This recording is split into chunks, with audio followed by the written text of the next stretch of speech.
Welcome बच्चों।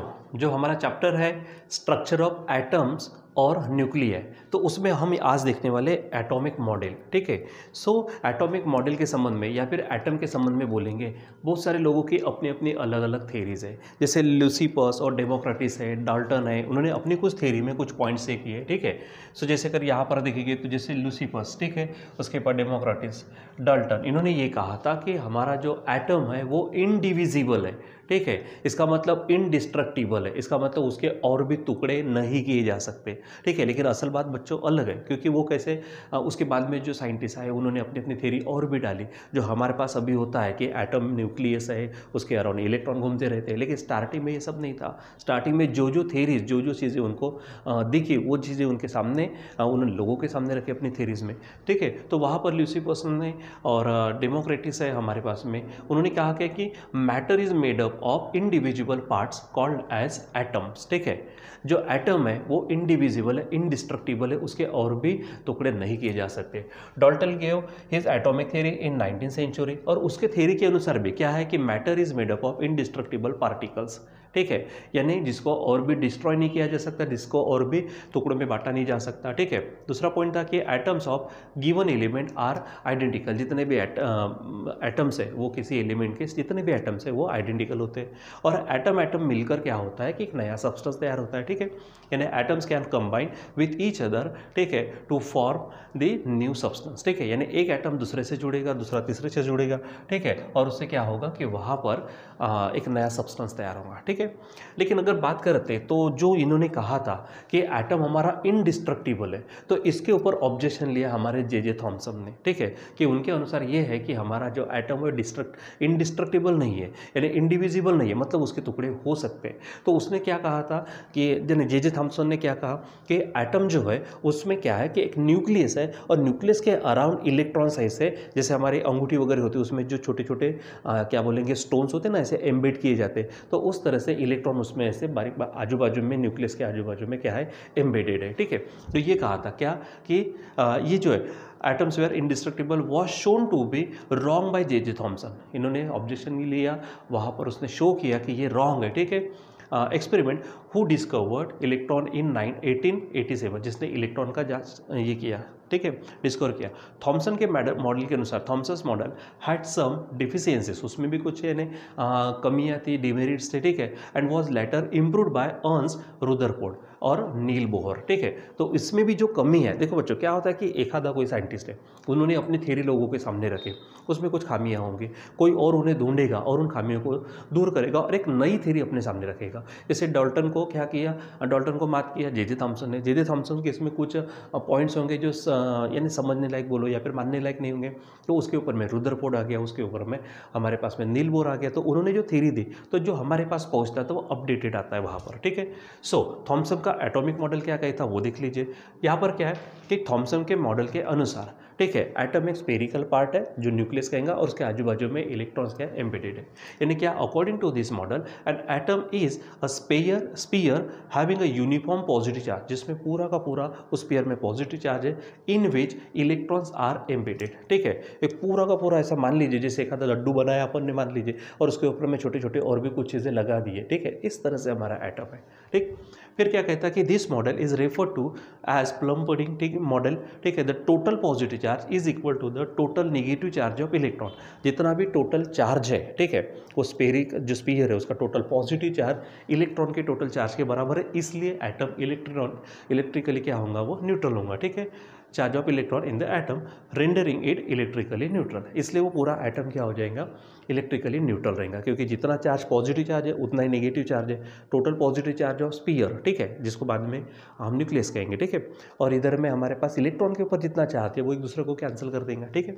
फिर as the whole solid sphere is positively charge, जो पूरा सॉलिड स्पीयर है वो पूरा का पूरा कंप्लीट क्या है, पॉजिटिवली चार्ज है। The positive charge can not come out and only the negatively charge electrons can be emitted, जैसे बूंदी का लड्डू मान लीजिए बता, तो ऊपर में जो दाने दाने होते हैं ना, ठीक है, बेसन के, वो निकाले जा सकते हैं। तो इसी प्रकार एटम जो पूरा स्पेरिकल है, जिसके ऊपर में क्या लगाए गए हैं, इलेक्ट्रॉन्स लगाए गए, तो इलेक्ट्रॉन्स ही क्या कर सकते हैं, हम बाहर निकाल सकते हैं, ठीक है। वो पूरा का पूरा जो पॉजिटिव चार्ज है, उस पॉजिटिव चार्ज को हम निकाल नहीं पाएंगे।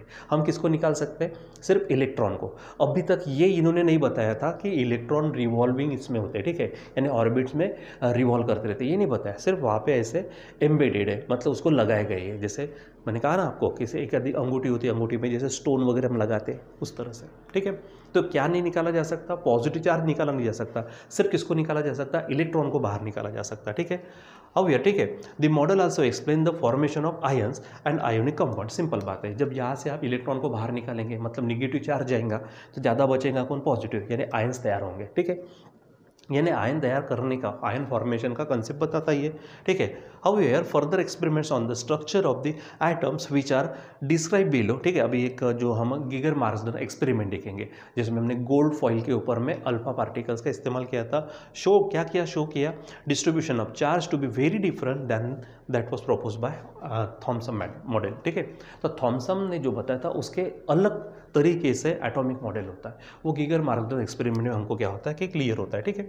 अब यहाँ पर देखेंगे तो गिगर मार्सडन एक्सपेरिमेंट है, उन्होंने क्या किया, जैसे आप यहाँ पर अगर देखेंगे तो ये यहाँ पर आपके पास में क्या है, गोल्ड फॉइल है, ठीक है। इस गोल्ड फॉइल के ऊपर में ये सोर्स ऑफ अल्फा पार्टिकल है, यहाँ पे कॉलीमीटर है, जैसे वो एक अल्फा बीम तैयार करे, तो यहाँ से पूरी अल्फा बीम सीधी किसके ऊपर में, स्ट्राइक के गोल्ड फॉइल के ऊपर में। तो जब गोल्ड फॉइल के ऊपर में अल्फा पार्टिकल्स का क्या किया, बम्बार्डिंग किया, और यहाँ पर इधर में क्या है, पूरी हमारे पास फ्लोरेसेंट स्क्रीन है, ठीक है, जहाँ पे अगर अल्फा पार्टिकल जाएंगे तो पट से चमकेंगे, साइंटिलेशन मिलेगा हमको, चमकना है ना, साइंटिलेशन होना, अलग अलग डॉट्स। जैसे किसी दीवार के ऊपर में मान लीजिए कुछ अगर रेडियम है, उसके ऊपर में बारीक बारीक बारीक बारीक हमने क्या किए, लेज़र वगैरह होता है, उससे अगर लाइट ये किया तो बार हमको डॉट्स चमकते नजर आएंगे, साइंटिलेशन बोलेंगे उसको। तो यहाँ पर हमारे पास ये, ठीक है। अब देखो, ये गोल्ड फॉइल है, इस गोल्ड फॉइल के ऊपर में अल्फा पार्टिकल का बम्बार्डिंग किया, ठीक है। तो कुछ alpha particle, maximum alpha particle बोलेंगे, मैक्सिमम अल्फा पार्टिकल सीधे चले गए, एकदम स्ट्रेट उस गोल्ड फॉइल में से निकल गए, ठीक है।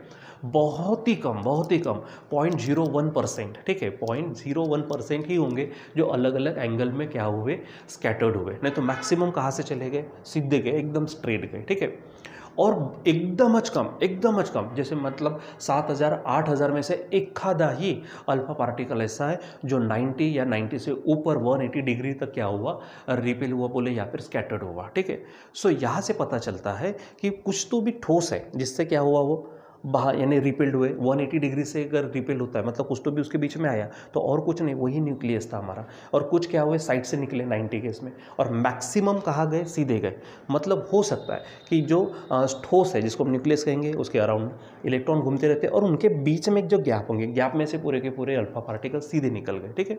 तो देखो यहाँ पे क्या कहता, the experimental arrangement is shown in figure, ठीक है। Alpha particle from the source were collimate करना है, यानी एक बीम में लाना, ठीक है, यानी that is focus into the narrow beam and were made to fall on the gold foil. यहाँ पे जो गोल्ड फॉइल है, जैसे हमारे घर में एल्यूमिनियम फॉइल होती है, जो रोटी वगैरह गर्म रहना चाहिए इसलिए हम उसको लपेटते ना फॉइल में, वैसे गोल्ड फॉइल यानी एकदम पतली सी लेयर गोल्ड की, सोने की, ठीक है। तो ये यहाँ पर गोल्ड फॉइल है, इसके ऊपर में क्या किया, कॉलीमीटर के जरिए अल्फा पार्टिकल का बम्बार्डिंग किया। देखो मैक्सिमम यहाँ से ऐसे सीधे सीधे थोड़े थोड़े डिग्री से क्या होंगे, वो यहाँ से स्कैटर्ड होंगे, और बहुत ही कम, जैसे ये यहाँ पे हुआ तो ये एंगल ज़्यादा बढ़ गया, ठीक है, एक आधा यहाँ से वापस जाएंगे, ठीक है, ये एंगल ज़्यादा, तो बहुत ही कम, बहुत ही कम, जैसे मैंने कहा ना 7-8 हज़ार में से एक आधा ही क्या होगा, रिबाउंड हुआ होगा, ठीक है। सो क्या कहता है, द स्कैटर्ड पार्टिकल्स प्रोड्यूस साइंटिलेशन तैयार करना है क्या। अगर मान लीजिए कि ये एक आधी स्क्रीन है, इसके ऊपर अल्फा पार्टिकल है, तो जहाँ जहाँ पे वो अल्फा पार्टिकल होगा तो चमकेगा वो, ठीक है, उसको साइंटिलेशन बोलते हैं। ऑन दी सराउंडिंग स्क्रीन, जो सराउंडिंग स्क्रीन लगी है इसके ऊपर में, the scintillations which could be observed through the microscope, जिसको हम कहाँ से देख सकते हैं, माइक्रोस्कोप के जरिए, ठीक है, microscope which could be move to cover different angle with respect to incident beam. जैसे यहाँ से इंसिडेंट बीम है, यही देखो यहाँ पे ये जो हमारे पास डिटेक्टर है, इसके ऊपर में हम माइक्रोस्कोप, ठीक है, जिसके जरिए हम देखने वाले हैं, इसको हम पूरा मूव कर सकते हैं, अलग अलग एंगल चेक कर सकते हैं, ठीक है। फिर it was observe that alpha particles pass straight through the foil while few were deflected through various scattering angle, ठीक है, मैक्सिमम सीधे गए और कुछ क्या हुए, डिफ्लेक्ट हुए, ठीक है। A typical scattering angle is shown by theta in the figure, ठीक है। यहाँ पे ओनली अबाउट 0.14 यानी 0.14% of the incident alpha particles were scattered through angles larger than 0.1 degree. 0.1 degree बच्चों कुछ भी नहीं होता, एकदम सीधा ही बोल सकते वहाँ पे, ठीक है, ध्यान में रखना। And most were deflected through very small angles, ठीक है, 1 डिग्री 2 डिग्री इतने एंगल से, ठीक है। और फिर यहाँ पे देखो अबाउट 1 अल्फा पार्टिकल इन 8000 में एक alpha particle was deflected through angle larger than 90 degree, ठीक है। 90 डिग्री से ज़्यादा से अगर डिफ्लेक्ट हुए होंगे, स्कैटर्ड हुए होंगे तो एक खादा ही 7-8 हज़ार में, ठीक है। And few were deflected through angles as large as 180 degree, and कुछ ऐसे हैं जो सीधे के सीधे 180 डिग्री से वापस गए, यानी इस तरह से ये गोल्ड फॉइल समझो ऐसे गई और सीधे वापस आ गए। तो कुछ तो भी उसके सामने आया होगा ना, तब तो वो रिबाउंड हुआ, ठीक है। तो वो और कुछ नहीं, वही हमारा न्यूक्लियस होगा, ठीक है। सो यहाँ पर इसको मैं हटा देता हूँ, ठीक है। तो ये गीगर मार्गन एक्सपेरिमेंट, ठीक है, क्या हुआ कि उसके ऊपर गोल्ड फॉइल का बम्बार्डिंग किया, सीधे सीधे जो हमें हमारे अल्फा पार्टिकल्स है वो सीधे पास हो गए। कुछ बहुत ही कम क्या हुआ कि बहुत ही कम एंगल से स्कैटर्ड होते, और बहुत ही कम 8000 में एक आधा अल्फा पार्टिकल 90 डिग्री से ज़्यादा एंगल से क्या होता, स्कैटर्ड होता, और बहुत ही कम, ठीक है, वो रिबाउंड होते जैसे कि तैसे उसी इस पे यानी 180 पे। अब इसका इस्तेमाल करके हमारे पास में रुदरफोर्ड एटॉमिक मॉडल है, इसी को चेक किया। फिर रुदरफोर्ड ने अपनी क्या की, वहाँ पर थ्योरी डाली। तो रुदरफोर्ड के अनुसार क्या है कि जो हमारा जो एटम है, एटम क्या है कि एटम के अंदर में न्यूक्लियस है जिसमें पूरा का पूरा पॉजिटिव चार्ज, पूरा का पूरा मास भरा पड़ा है, और जो इलेक्ट्रॉन्स है वो ऑर्बिट्स में न्यूक्लियस के अराउंड क्या होते हैं, घूमते रहते हैं। ये कहना हमारे किसका है, रुदरफोर्ड का। देखो क्या कहा, Rutherford states that the entire positive charge, यानी पूरा positive charge and most of the mass of the atom का ज़्यादा से ज़्यादा भाग मास का, ठीक है, is concentrated in the central nucleus. किसमें, न्यूक्लियस में, यानी सेंटर पे बैठा है एटम के कौन, न्यूक्लियस, ठीक है। And the electron revolve in the circular orbit around the nucleus, ठीक है। This is similar to the revolution of planets around the earth, जैसे अराउंड द सन। जैसे कि सन है हमारा, सन के अराउंड बहुत सारे प्लैनेट्स घूमते रहते हैं, तो प्लैनेट को आप क्या समझो, इलेक्ट्रॉन्स, ठीक है, और सन को क्या समझो आप, nucleus.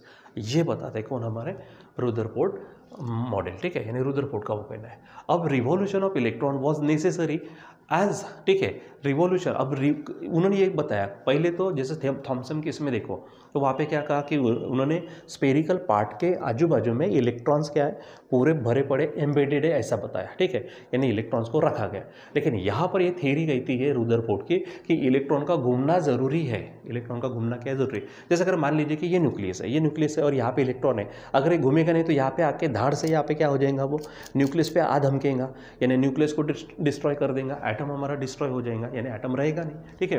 And the revolution of electron was necessary as, क्योंकि विदाउट इट, क्योंकि अगर वो घूमेगा नहीं तो क्या होगा, इलेक्ट्रॉन। और जैसे देखो ना, अगर हम मान लीजिए, अगर हम ऐसे घूमते नहीं रहेंगे अगर किसी के अराउंड, तो हम सीधे के सीधे काय पे आ जाएंगे, जैसे अभी हम खड़े तो सीधा जमीन पे खड़े, ठीक है, क्यों, क्योंकि घूम नहीं रहे, ठीक है। तो ध्यान में रखना, घूमना जरूरी है, ठीक है, क्योंकि विदाउट इट क्या नहीं होगा, electron would fall into the nucleus में चला जाएगा, and the atom would collapse, atom बर्बाद हो जाएगा, नहीं तो एटम का स्ट्रक्चर ही नहीं बनेगा, ठीक है। अब क्या है कि ये जैसे घूम रहा है, ठीक है, न्यूक्लियस के बीच में, उसके अराउंड कौन घूम रहा है, इलेक्ट्रॉन, तो उसके बीच में जो गैप है वो कंप्लीट एम्प्टी है, ठीक है, यानी क्या बोलेंगे, द गैप यानी space between the orbit and the nucleus is mostly empty. ज़्यादा से ज़्यादा जितने भी स्पेस है पूरी की पूरी खाली है, ठीक है, ये ध्यान में रखो। अब आगे क्या कहता है, most of the alpha particle pass through this empty space. अब जितने भी अल्फा पार्टिकल्स गए, क्योंकि वो पास कब होंगे, जब उनको जगह मिलेंगी, उसके बीच में अगर कोई अगर मान लीजिए आ गया तो वो क्या होगा, टकराएंगा तो अलग अलग एंगल से स्कैटर्ड होगा, ठीक है। लेकिन ये जो गैप है, इसी गैप में से, गैप किसके बीच में, जो ऑर्बिट्स है और न्यूक्लियस है उनके बीच में जो गैप है, उसमें से ज़्यादा अल्फा पार्टिकल पास हुए, ठीक है। फिर वो भी कैसे, अनडिफ्लेक्टेड, कोई यानी इधर उधर डिफ्लेक्शन नहीं हुआ, and few are which in direct line with nucleus और close to it get repelled and get deflected through large angle. बहुत ही कम लार्ज एंगल से डिफ्लेक्ट हुए, ठीक है। यानी अगर उसके देखो न्यूक्लियस है, उसके साइड में भी टकरा के गए हुए तो हल्का सा क्या होगा, एंगल बताएगा, लेकिन अगर गैप में से गए तो सीधा जाएगा, ठीक है। This model also explain why no positively charged particles are emitted by atoms while negatively charged electrons are। ये क्यों, because of this is because of the large mass of the nucleus, nucleus का मास ज़्यादा है, ठीक है, उसके कारण उसके ऊपर कोई फोर्स भी ऐड कर दो तो भी उसमें से पॉजिटिवली चार्ज यानी बाहर नहीं आएगा, ठीक है। लेकिन जो इलेक्ट्रॉन है जो घूम रहे उसको आप इजीली निकाल सकते हैं, ठीक है, because of the large mass of the nucleus which does not get affected when force is applied on the atom। यानी जब एटम के ऊपर में अगर मान लीजिए कोई फोर्स लगा दिया तो निकलने वाले रिवॉल्विंग कौन है, इलेक्ट्रॉन, तो वो इजीली बाहर जाएंगे, न्यूक्लियस नहीं है, न्यूक्लियस को हम नहीं तोड़ पाएंगे, ठीक है। मतलब ये नहीं कि हम तोड़ ही नहीं पाएंगे, लेकिन अभी तक इस थ्योरी तक की, ठीक है। फिर ये जो हमारे पास रुदर एटॉमिक मॉडल है इसकी भी कुछ क्या है, खामियां है, डीमेरिट्स है, डिफिकल्टीज़ है, ठीक है। सो वो देखो यहाँ पर क्या है, डिफिकल्टीज़ विद रुदरफोर्ड्स मॉडल, यानी हम रुदरफोर्ड का मॉडल भी नहीं यूज़ करते। उसके बाद में Niels Bohr theory, Niels Bohr की जो थ्योरी है उसको इस्तेमाल में लाते, ठीक है। तो क्या कहता है रुदरफोर्ड के अनुसार, ठीक है, according to Rutherford theory electron revolves in the circular orbit around the nucleus with constant velocity, ठीक है। अब इनके अनुसार क्या है कि जैसे अगर हमारा एटम है, एटम में क्या हो रहा है कि इलेक्ट्रॉन्स ऑर्बिट के अराउंड वो घूम रहे हैं, ठीक है, कांस्टेंट स्पीड से। अब ये कांस्टेंट स्पीड से अगर घूम रहे हैं लेकिन उसकी डायरेक्शन तो चेंज होंगी, ठीक है, सर्कुलर मोशन हो रही है वहाँ पे, डायरेक्शन कंटिन्यूसली चेंज होंगी, डायरेक्शन चेंज होंगी, भले कांस्टेंट स्पीड है, डायरेक्शन चेंज होंगे तो एक्सेलरेटेड मोशन होंगे, जो मोशन होंगे वो एक्सेलरेटेड मोशन होंगे। और कोई भी अगर चार्ज पार्टिकल है, एक्सेलरेटेड मोशन है, तो उसकी एनर्जी धीरे धीरे क्या होंगी, कम होंगे, ठीक है। और अगर उसकी एनर्जी धीरे धीरे कम होंगी तो वो उस ऑर्बिट में नहीं घूमेगा, वो धीरे धीरे करके करके करके क्या होगा, उसकी रेडियस कम कम होंगी, स्पिरल पाथ हो गया, आखिरी में वो कहाँ टकराएंगा, न्यूक्लियस के साथ में, फिर से बर्बाद कर देगा, ठीक है। तो क्या कहता है वो, it's a direction changes continuously and the motion is an accelerated motion. Accelerated motion के कारण क्या होगा, दस the electron should emit electromagnetic radiation continuously, it's energy would decrease, radiation क्या होगा, बाहर जाएगा, जैसे ही उसकी यानी क्या होगा, वो घूमते रहेगा, रेडिएशन के कारण उसकी एनर्जी कम होते जाएंगे एंड, ठीक है, उसके कारण क्या होगा, energy would decrease and consequently the radius of the orbit decrease, radius भी डिक्रीज होंगी, ठीक है, and hence the electron would move along the spiral path. जैसे अगर मान लीजिए कि रेडियस कम कम कम कम वाली, जैसे यहाँ पर ऐसा घूम रहा है मान लो, ठीक है, मैं थोड़ा सा इधर से बताता, ठीक है, ये इस तरह से घूम रहा है, फिर रेडियस कम होंगी कम होंगी कम होंगी कम होंगी कम होंगी, फाइनली यहाँ पे आके टकराएंगा और वो न्यूक्लियस को क्या कर देगा, वहाँ से बर्बाद कर देगा, ठीक है, वो ध्यान में रखो, ठीक है। अब यहाँ पर हमारे पास क्या है, देखो इसको, ठीक है, तो क्या हो जाएगा, यहाँ पर देखो क्या है, दस the atom would not be stable while in fact the atom has more stable structure, ठीक है।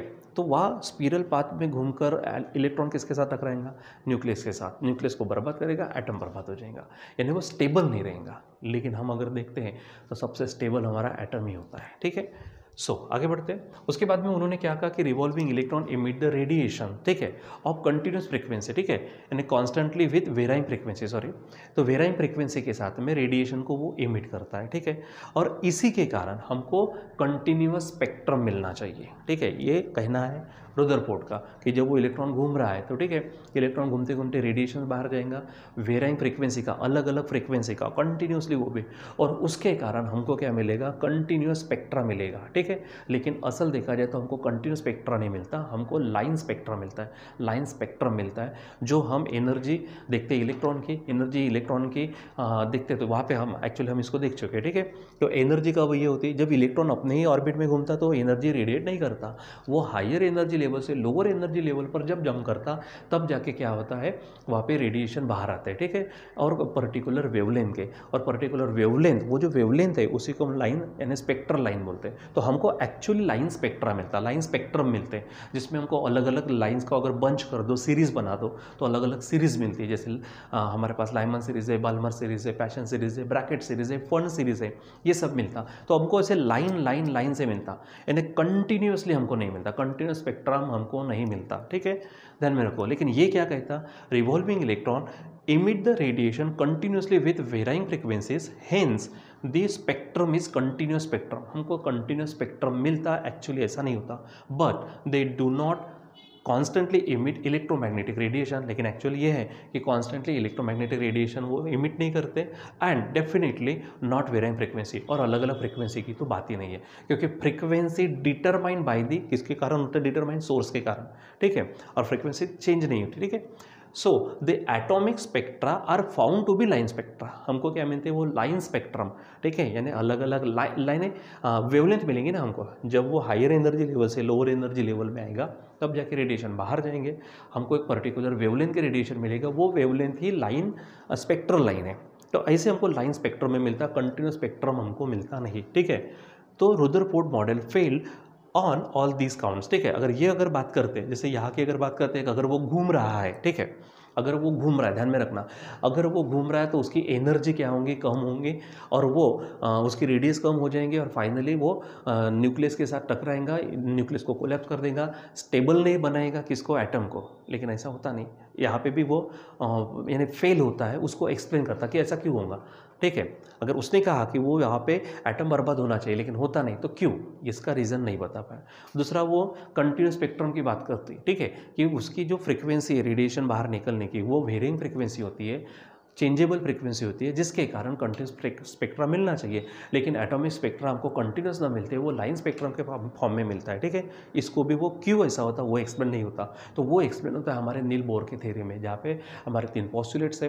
वहाँ पे इलेक्ट्रॉन की बात की थी हमने, कौन सा, कि इलेक्ट्रॉन किसी भी ऑर्बिट में नहीं घूमते, वो उस ऑर्बिट में घूमते हैं जहाँ पे हमको इंटीग्रल मल्टीपल ऑफ h/2π इतना एंगुलर मोमेंटम मिलता, वो हमने देखा। दूसरी बात, जैसे इनके रुदरफोर्ड के अनुसार क्या कहा था कि जब वो घूमते रहता है तब रेडिएशन बाहर होता है, यानी ऑर्बिट में, जबकि ऐसा नहीं होता। रेडिएशन कब बाहर जाते, जब हायर ऑर्बिट से, यानी हायर एनर्जी लेवल से लोअर एनर्जी लेवल में इलेक्ट्रॉन जंप करेगा, तब जाके क्या होगा, रेडिएशन बाहर आएंगे, ठीक है। तो यहाँ पर कुछ ऐसे चीज़ें हैं, डीमेरिट्स हैं रुदरफोर्ड के, ठीक है, जो एक्सप्लेन नहीं होते, और वो अच्छे से एक्सप्लेन करते हैं हमारे केस में नील बोर थ्योरी, ठीक है। तो यहाँ पर बच्चों हमारे पास में ये हमारे पास जो इंट्रोडक्टरी पार्ट है वो थॉमसन का एटॉमिक मॉडल है, ठीक है। मैं यहाँ पर देखो, अब जैसे यहाँ पर आप इसका क्या निकाल सकते हो, स्क्रीनशॉट निकाल सकते हो पट से। अब यही से आप क्या कर सकते हो, मैं एक एक करके थोड़ा सा पॉज करके रख देता यहाँ पर, ठीक है। अब यहाँ पे वीडियो में इसको पॉज करके आप देख लेंगे तो यही आपके नोट्स बन जाएंगे, यानी अलग से भेजने की ज़रूरत नहीं है, हालांकि भेजते हैं, ठीक है। फिर ये सेकंड, आप इसका क्या कर लो, आप इसका भी स्क्रीनशॉट ले सकते हैं या फिर पॉज करके आप नोट्स बना सकते हैं, ठीक है। नेक्स्ट मैं यहाँ इसके लिए रुक जाता हूँ। अब इसका भी आप ये कर सकते हैं, पूरा हेडिंग के अनुसार है वहाँ पे, आप ये कर सकते हैं, ठीक। और फिर यहाँ पर है, इसका भी आप स्क्रीनशॉट निकाल सकते हैं, ठीक है। सो अब यहाँ पे ये जो चीज़ें पढ़े हम, तो इन चीज़ों को बराबर अच्छे से आप फिर से समझो, रीड करो।